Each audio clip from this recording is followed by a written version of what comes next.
पूर्व प्रधानमंत्री राजीव गांधी की 81वीं जयंती प्रदेश कांग्रेस ने श्रद्धांजलि कार्यक्रम के साथ मनाई।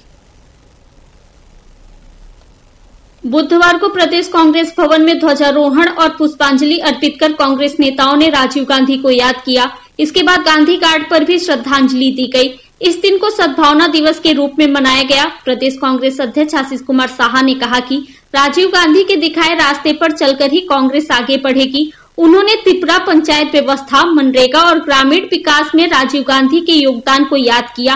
साहा ने आरोप लगाया कि गांधी परिवार को खत्म करने की साजिशें लगातार होती रही हैं, फिर भी यह परिवार देश की सेवा में जुटा है। আমাদের জাতীয় কংগ্রেসে অবিসংবাদিত নেতা, ভারতবর্ষে প্রয়াত প্রধানমন্ত্রী,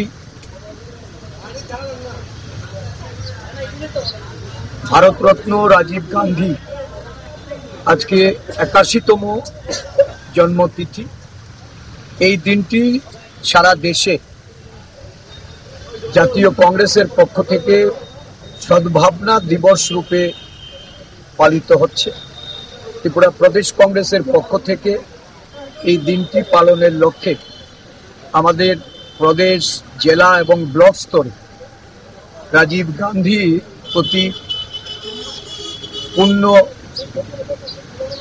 শ্রদ্ধা সহকারে আমাদের এই কর্মসূচি আমরা পালন করছি। প্রদেশ কংগ্রেসের পক্ষ থেকে ওনাকে কোটি কোটি প্রণাম। একবিংশ শতাব্দী একজন প্রধানমন্ত্রী হিসাবে যে স্বপ্ন ভারতবর্ষকে নিয়ে উনি দেখেছিলেন, এই স্বপ্নের ভারত গড়ার উনি একজন বড় কাণ্ডারি ছিলেন। ভারতবর্ষের বহু উন্নয়ন, বিকাশ এবং প্রগতির পদক্ষেপ ওনার স্বল্পকালীন প্রধানমন্ত্রীত্বে গ্রহণ করা হয়েছিল।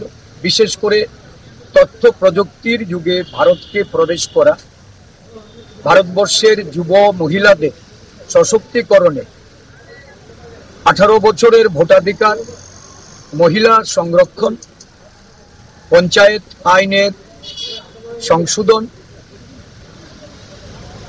শিক্ষার ক্ষেত্রে নবোদয় বিদ্যালয়ের স্থাপনা एवं राजीव गांधी की जयंती पर कांग्रेस कार्यकर्ताओं में खास उत्साह देखने को मिला। Bureau report, fact finder.